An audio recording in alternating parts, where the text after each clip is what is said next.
Well, once again, good morning. It's good to be here. Really good to be here today. Sunshiny, nice and cool so far.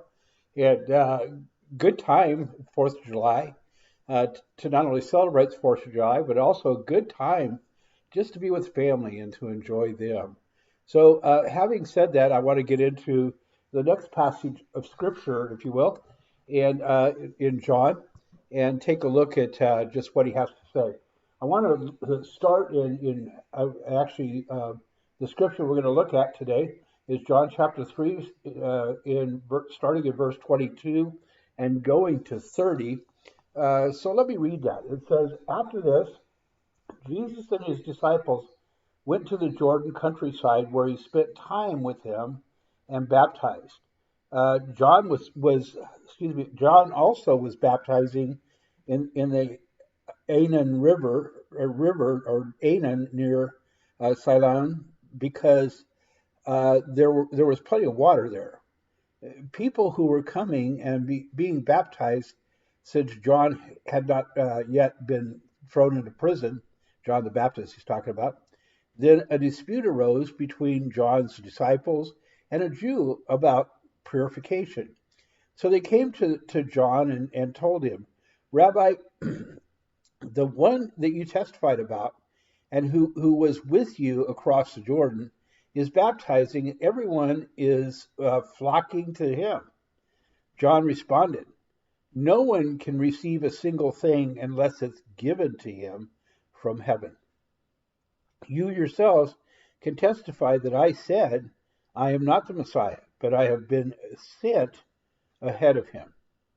He who has the bride is the groom. But the groom's friend who stands by and listens for him rejoices greatly at the groom's voice. So this joy of mine is complete. He must increase and I must decrease. And this is really great passage as we begin to get into it. So uh, let's go ahead and get into it. Jesus, Yeshua, is our groom, and that's what is described here. The conversation that they're having is a reference to the marriage process. First, there is an agreement made with the price that paid. Okay, the bride price. In a marriage back then, it was customary for the groom uh, or the man or someone that he sent to the father of the bride to be and to make arrangements for the wedding. In this process, the terms of the wedding would be worked out, and the wedding date, terms of marriage, and the price. Excuse me, I hit the wrong button, and you know what? My notes went up and crazy. So let me get back to those notes real quick. I'm sorry about this. Okay, so the terms of the wedding would be worked out, and the wedding date, terms of marriage, and the price paid for the bride. Okay, so if you look at Genesis chapter 24, verses 52 through 54, Abraham sent his servant out to get Isaac a bride. And we probably all know this story, but you know what? Let's go ahead and go there and read this because you know what? We don't do things today like they were done in the Bible. And so, having said that, sometimes we're not familiar with the process that it takes. I've had a lot of people come to me and actually uh, talk to me about this, what it was necessary to even have a ceremony and so forth. And of course, I explained to them that they really had a ceremony and they had big arrangements made in the Old Testament. So let's go to Genesis chapter 24, starting in verse 52. Starting in verse 52, and it says, going actually, starting in verse 52 and going to verse 54.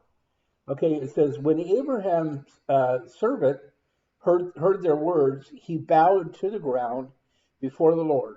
Then he brought out objects of silver and gold and garments and gave them to Rebekah.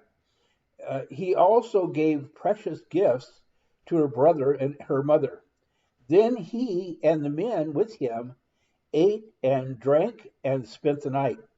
When they got up in the morning, he said, "Send me to my master." And so basically, Abraham had sent his servant to make arrangements uh, for Jacob to marry Rebekah. And so we look at this and see that what was given. It says Abraham sent his servants out to get Isaac a bride, and Abraham sent the servant with silver, gold, and garments as the price for the bride. In this whole passage, not only was the bride paid for, but the arrangements for the marriage was agreed upon. And if you look at Genesis chapter 29, verses 15 through 20, in this case, the price was agreed on, and Jacob's bride was 7 years of labor. And so Jacob actually worked for 7 years, or he was supposed to have worked for 7 years to gain her hand.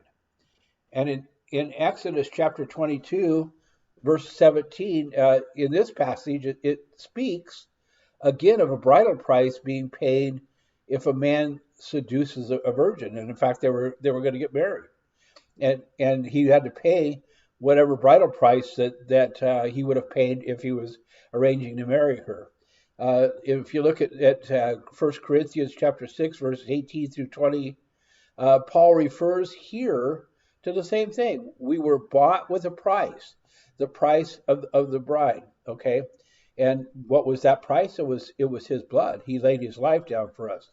And then a symbol of the covenant, the groom and the bride would drink a cup of wine together, and that's in Matthew chapter 26, verses 26 through 30. Let's go there for a minute. Matthew chapter 26. Matthew 26, 26 through 30. So let's get there.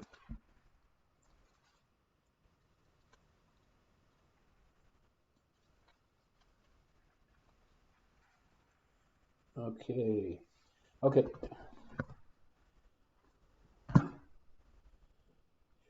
Okay, so Matthew chapter 26, starting at verse 26, going to 30. It says, as they were eating, Jesus took bread, blessed it, and broke it, and gave it to the disciples and said, take and eat it. This is my body.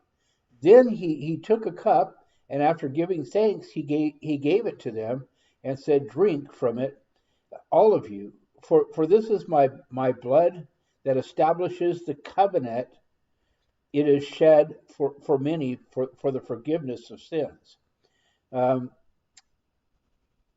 So as we look at this, let's read one more verse or two more verses, and it says, "But I tell you, from this moment, I will not drink of this fruit of the vine until the day when I drink it in a new way in my Father's kingdom with you." After singing psalms, they went out to Mount of Olives. And really, when you talk about covenant, that's exactly what you're talking about. Is the covenant, okay? And so basically we could see it, the process take out there. Now, once the agreement was made, the couple were considered to be married on the date arranged, and they would set apart for each other, okay? They were betrothed, and that's that word betrothed. And you know what it was like? They were married, except for they have not come together as husband and wife, but it was really bad to break the covenant even after the betrothal. The period of time between the arrangement and the wedding was known as the time of the bride's purity. She was set apart for her groom, and she was to stay set apart. And if you look at 1 Corinthians chapter 7, verse 23, we are bought with a price, and we are not to become slaves of men or anything else. And in Ephesians chapter 5, verses 26 and 27, Messiah is cleansing us through the washing of the word, if you will. So it's actually another bridal terms and so forth that are being taught. If you look at 2 Corinthians chapter 11, verse 2, Paul says that he is jealous with a godly jealousy because he had promised the bride to one husband, which is Messiah. Okay, but look, she is promised as a pure virgin, and as a pure virgin. Now, look carefully. Once the wedding arrangements were made and the price paid, the groom would leave the bride and go to the father and prepare a place for his bride off the father's house. He would build the house off the father's house. One of the jobs of the groomsman was to watch over and protect the bride while the groom was gone to prepare a place for her. Okay, so this is all about the marriage. If you look at John chapter 14, verses 1 through 6, the arrangements have been made, the price has been paid, and now it is time for the groom to prepare a place. This is the place for the bride to prepare herself, the coming of the groom to take place. Let's look at John chapter 14. John chapter 14. Okay. Let me get there. Okay, John chapter 14, verses 1 through 6. It says, "Your heart must not be troubled. Believe in God. Believe also in me. In my Father's house are many dwellings places. If not, I would have told you. I am going away to prepare a place for you. If I go away and prepare a place for you, I will come back and receive you to myself, so that where I am, you may also be. You know the way where I am going." Okay, Lord, Thomas said, "We don't know the where you're going. How can we know the way?" And Jesus told him, "I am the way, the truth, and the life. No one comes to the Father except through me." There it is. Okay, and that's exactly what he said he's doing. He's going away. Okay, the next part of this is that he goes away to prepare a place for his bride. Okay, and we are the bride. The arrangements have been made, the price has been paid, and now is the time for the groom to prepare a place. And this is the time for the bride to prepare herself for the coming of the groom to take her to the house that he's prepared for her. Once the house is done, the groom returns for his bride.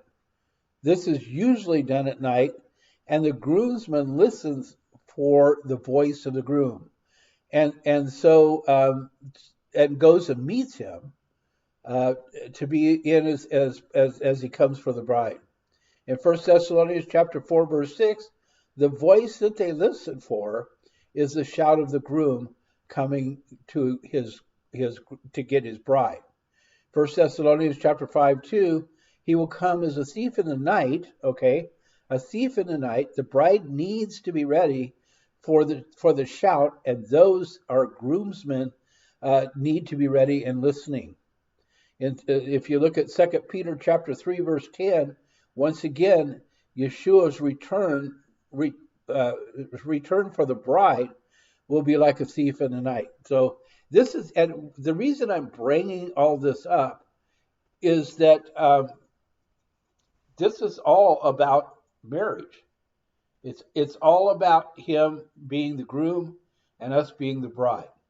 Okay, it's all about marriage, and you know, if we don't understand a Jewish wedding, we would miss exactly what he was saying. So when John the Baptist is confronted, it goes like this: whose baptism is better? Okay, that was the question. Whose baptism is better? Is it yours or ours? As we have baptizing all the time. Now everyone is going over to him. That was in John chapter 3, verse 25. In John chapter 3, verse 27, John the Baptist tells them, none of this is done in his own power. All that we are able to do is from heaven. Or we could say from Yahweh, from God. Okay? Now, this is interesting because it actually adds to the passage that we just read when it talks about, or we just went through, when it talks about um, that he looks for the successful servant, if you will, is the one that God can be seen working through. And so this still goes back to that. And in John chapter 3, verse 28, John reminds them that he has told them he was not the Messiah, but only sent ahead of him to prepare the way. And in John chapter 3, verse 29, tells everyone that it is the groom who has the bride. And it is proper for the bride to go to the groom. John identifies himself. John calls himself the groom's friend, or this is known as one of the groomsmen, the best man, if you will. So John identifies his job. I stand listening for the groom. That's the best man. That's the groomsman, okay, that stands listening for the groom. And I rejoice greatly when I hear his voice, so my job is complete. In other words, he's returning. He's returning for his bride. Look at John chapter 3, verse 30. The groomsman is never the attention of the wedding. The groom is so that the groom approaches it. I must decrease, and that's what he says. I must decrease so that attention will be on the groom, not on me. Okay, that's why it's so important. Is that we have to allow him to get the attention through us. Okay? When we get in the way, it messes things up, and it's not the way that he created us to be. And so anyway, we have to decrease, if you will, and he must increase in our lives. Well, I hope you enjoyed this lesson today. I love all of it. So it's really not a problem for me to be able to teach this, but I want you guys to be able to enjoy it. I want you guys to be able to look at the video and go back and get the scriptures and so forth that are involved. And a little housekeeping here at the end. Please go to the channel, the YouTube channel, subscribe to this channel. Also, give us a thumbs up on the video, and put in some comments about what you thought of the video and how it if it touched you or blessed you or taught you something. We'd like to hear about that. We would like to be encouraged too. So please do those things, and you have a great and blessed day.